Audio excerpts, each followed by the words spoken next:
Hello everyone, how are you all doing? I am Isha from Sri Balaji Wonder Kids and today we are going to practice some of the important questions from Morphology of Flowering Plants. आज हम morphology of flowering plants chapter में से कुछ important questions discuss करेंगे from the topic root system, stem and leaf, जो कि हमने अभी तक कवर करे हैं.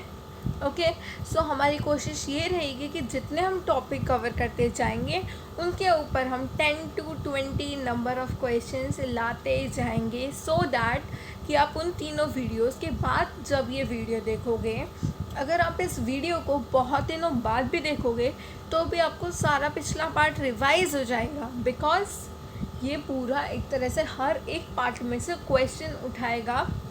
ये क्वेश्चन वाला प्रैक्टिस सेशन जो होगा. ओके, सो यही मैं आपको बताना चाहती थी कि प्रैक्टिस सेशन को तो कभी भी मत छोड़िएगा. It is very important for you guys. Okay, so now question number 1 is science dealing with the study of external form, size, color, structure and relative position of various parts of an organism is. Okay, now मैंने आपको बताया था what is the science that deals with the study of external characters. ठीक है, जब हम study of external characters करते हैं, study of external appearance is known as what, morphology. Yes, यानी कि science is dealing with study of external form, size, colour and structure is known as morphology. Simple. ये तो chapter के name में से ही आपको मीनिंग बताया गया है और उसको क्वेश्चन बना दिया, जो कि हमने फर्स्ट लेक्चर में भी देखा था. Okay, second is which ones have long, slender and coiled stem tendrils. Long, slender and coiled. ठीक है, क्वेश्चन बहुत ही ध्यान से पढ़ना है. यहाँ पर क्वेश्चन कहा गया है कि long, slender and coiled stem tendril. मैंने आपको दो टाइप के टेंड्रिल्स बताए थे, एक तो थे स्टेम टेंड्रिल्स और एक थे लीफ टेंड्रिल्स, राइट. तो यहाँ पर आपसे स्टेम टेंड्रिल के बारे में पूछा गया, so quickly tell me the answer. Third question is an example of edible underground stem is. Okay, edible underground stem क्या कह रहा है, एडिबल है, तो फिर हम यहाँ से क्या कह देंगे, पोटैटो एडिबल है, कैरेट एडिबल है, groundnut and sweet potato, this four all are edible. But underground भी पूछा है, तो अंडरग्राउंड कौन कौन होते हैं, और फिर हमसे स्टेम भी पूछा है. तो कैरेट और स्वीट पोटैटो तो मैंने बताया था कि कैरेट तो कॉनिकल रूट मॉडिफिकेशन में ही आता है एंड स्वीट पोटैटो, तो ये सब क्या है, रूट मॉडिफिकेशन. ग्राउंडनट का अगर किसी बच्चे को नहीं पता तो वो छोड़ सकता है, वैसे ये है भी, मतलब ये स्टेम मॉडिफिकेशन नहीं है. बट अगर आपको मान लो किसी भी ऑप्शन में कन्फ्यूज़न होती है तो आप उसको छोड़कर कोई और ऑप्शन, मान लो कि अगर आपका यहाँ पर पोटैटो, मैं आपको क्या बता रही हूँ कि क्वेश्चन अटेम्प्टिंग स्ट्रेटेजी, अगर आपको ऑप्शंस में कन्फ्यूज़न हो रही है तो जिस ऑप्शन में कन्फ्यूज़न है उसको छोड़ के अगले ऑप्शन पे चलो.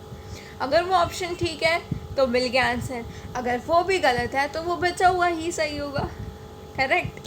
तो यहाँ पर पोटैटो क्या है, अंडरग्राउंड स्टेम मॉडिफिकेशन है and it is also edible, so answer होगा potato. Next is choose the option which describes the feature of region of meristematic activity. Now, region of meristematic activity कहाँ की बात चल रही है यहाँ पर, यहाँ पर बात कर रहे हैं हम रूट्स के बारे में. तो रूट के डिफरेंट रीजन्स मैंने आपको बताए थे, तो वहाँ पर पूछा गया है कि वो फीचर बताओ जो कि रीजन ऑफ मेरिस्टेमेटिक एक्टिविटी को, मतलब ये जो फीचर्स आपको गिवन है उनमें से कौन सा फीचर मैच कर रहा है. First is few millimetres above the root cap. तो रूट कैप के फ्यू मिलीमीटर्स अबव, मैंने आपको सारे पॉइंट्स बताए थे. Cells divide repeatedly, it's right, because ये मेरिस्टेमेटिक टिश्यू का ही काम होता है कि यहाँ पर सेल्स जो है रिपीटेड मल्टीप्लिकेशन करते हैं. Cells are small and thin walled, cells undergo rapid elongation and enlargement. यहाँ का काम नहीं है, वो है काम रीजन ऑफ इलॉन्गेशन का, सो ये वाला ऑप्शन नहीं होगा. Root hairs develop from this region. This is also wrong because root hairs develop from the region of maturation. So let's see the answers. Answers हमारे पास, science dealing with study of external characters is morphology. Which one have long, slender and coiled stem tendril is your grapevine and pumpkin.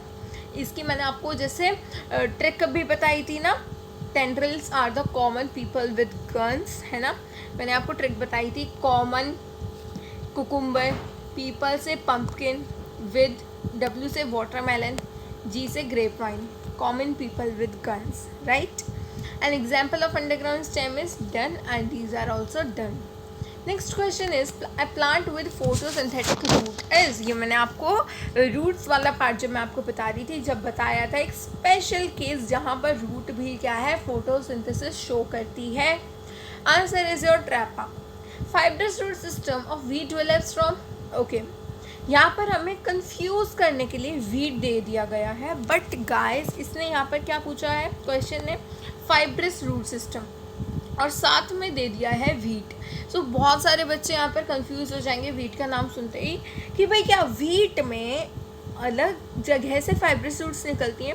So guys it's not anything else, यहीं से निकलती हैं fibrous roots. Answer is your base of stem, ठीक है। So answer क्या है, base of stem. ये just आपको कंफ्यूज करने के लिए दे दिया है कि यहाँ पर वीट लिख दिया, बट वीट क्या है, मोनोकॉट ही है। तो कोई भी मोनोकॉट का एग्जाम्पल दे सकते हैं, because monocots have fibrous root system and dicots have tap root system. वहीं पर लीव्स के केस में मैंने आपको बताया था कि डाइकॉट्स के पास होती है reticulate venation, okay. Root hairs develop from the region of maturation, just told in the last slide question, यहाँ पे बताया था, है ना, okay. Plant of arid regions with flat green stem carrying out photosynthesis, flat पूछा है, दो stem बताई थी, एक ओपनशिया एक यूफॉर्बिया, बट यहाँ पर पूछा है फ्लैट। तो ये मुझे आप बताओ कि ओपनशिया फ्लैट होता है या फिर यूफॉर्बिया। देखिए बहुत सारे बच्चों को तो जो मैंने डायग्राम दिखाया था उसको वो भी याद होगा, जिसको याद है उसको हो गया फ़ायदा। इसीलिए डायग्राम हमारे लिए इम्पॉर्टेंट होते हैं, बिकॉज हमें वो याद रहते हैं कि हाँ ये डायग्राम था एंड ये डायग्राम इस चीज़ का था, यानी कि आंसर ये होगा। Pneumatophores occur in, simple, this is also simple, pneumatophores occur in halophytes, okay. Now flat green stem किसकी होती है, ओपनशिया की, ठीक है। जिस बच्चे ने वो डायग्राम देखा है ना उसको तो पक्का याद होगा, right. Cladode is what, cladode is what you will tell me. Sweet potato is a modified stem, adventitious root, tap root और राइजोम। ये मैंने आपको रूट वाले केस में बहुत अच्छे से बताया था कि sweet potato is a modified adventitious root, okay, clear, okay. Now velamen is a tissue found in, first option is your parasite, all epiphytes, area roots of some orchids or vanda, and fourth option is your halophyte. So velamen is a tissue that is found in the aerial roots of some orchids or vanda, ठीक है। Questions जिन questions का आपको answer नहीं पता था उनको अपनी notebooks में ज़रूर लिख लेना, बाकी आप लिखना चाहो तो लिख सकते हो, बट जिनके आंसर्स आपको नहीं पता थे वो तो ज़रूर लिख लेना। Second the question, cladode is, जो ये मैंने कहा था आप बताओगे, cladode is 1 internode long modified stem, see 3 points हो गए इसी में, 1 इंटरनोड लॉन्ग, जैसे मान लो this is 1 node, this is another node, तो ये एक पहली नोड है, दूसरी नोड है, तो इन दो सक्सेसिव नोड्स के बीच के डिफरेंस को कह दिया internode. So cladode is just 1 internode long, modified क्या है, स्टेम है, capable of photosynthesis. The picture of Nepenthes, picture of plant को क्या कहा जाता है, पिक्चर ऑफ नेपेंथिस। कई बार आपके क्वेश्चन में इस तरीके से भी आ सकता है, सो आपको कंफ्यूज नहीं होना है। Is a modified, what is it, it is a modified what, tell me. Which part of the leaf has to be observe to know the type of venation, अब किस पार्ट को आप ऑब्जर्व करोगे, it is simple, स्टाइप्यूल्स को करोगे क्या। Stipules are like, if this is your leaf, तो stipules are the small leafy structures जो कि यहाँ से अराइज हो जाते हैं। Petiole is your this stalk is your petiole, this is your lamina and your leaf base is this point. So tell me fast guys, किस portion को आप ऑब्जर्व करोगे एक पर्टिकुलर लीफ में to know the type of its venation. Branches are modified into tendrils in pea plants. Tell me fast. Leaves. Estonia has dash at each node. So Estonia has more than 2 leaves at each node. because मैंने आपको कैसे याद कराया था, world phyllotaxy थी ना, world, तो world में WHORLED में मैंने आपको याद कराया था एक तरह से होल से, कि हमारा पूरा लीफ वाला topic, whole topic is going to cover, मतलब पूरा टॉपिक हमारा होने वाला है। तो आपको एल्स्टोनिया में एल्स्टोनी आया, इस तरीके से हमने याद किया था। So these are your answers, ठीक है। Picture of nepenthes are modified leaf blade, ठीक है, ये आपको याद रखना है। एंड ये ऑफ कोर्स आपने सही आंसर दे दिया होगा एक बार दोबारा समराइज कराने के बाद पार्ट्स को। पिन्नेटली कंपाउंड लीव्स कहाँ पर होती है? Of course pinnately compound leaves होती है नीम में। Leaflets are attached to a common point in. Leaflets are attached to a common point in what? Tell me fast. Which of the following is not an insectivorous plant? See guys, इसमें आप मान लो आपको पूरी दुनिया के सारे insectivorous plants का मतलब नाम नहीं पता है, बट हो सकता है कि यहाँ पर ऑप्शंस में जो दे रखे हैं वो कॉमन नेम है और हमें पता हो, तो घबराने की ज़रूरत नहीं है, पहले ऑप्शंस पढ़ो। वीनस फ्लाईट्रैप, ये तो है ही, ये तो हमें पता ही है, वीनस फ्लाईट्रैप एक इंसेक्टिवोरस प्लांट है, तो ये ऑप्शन मतलब ये आंसर नहीं हो सकता। पिचर प्लांट भी इंसेक्टिवोरस प्लांट है, यानी कि ये भी आंसर नहीं है। सनड्यू भी है एक इंसेक्टिवोरस प्लांट, यानी कि ये भी ऑप्शन सही नहीं है। सो बचा हुआ आंसर होगा bougainvillea. Type of phyllotaxy in guava, guava में कैसी फाइलोटैक्सी होती है? गुआवा में फाइलोटैक्सी होती है कुछ इस तरीके से। अब इसका मुझे नाम आप बताओगे क्योंकि मैंने अपने लेक्चर्स में डिस्कस किया था। सो ये कैसी है? Opposite superposed phyllotaxy.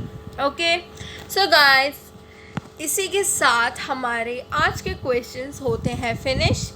और आपको मैं प्रैक्टिकल जो मैंने आपको लीफ वाला प्रैक्टिकल आपको मैंने जो लीव्स दिखाई हैं, ये पिन्नेटली कंपाउंड लीफ है, ये पाल्मेटली कंपाउंड लीफ है, ये रैचेस होता है, ये मिड ड्रिप होती है। रैचेस और मिड ड्रिप का डिफरेंस क्या है, ये सब जो मैंने आपको दिखाए हैं उनको प्लीज़ अगर आपको समझ नहीं आए तो दोबारा देख लेना, दे आर इम्पॉर्टेंट।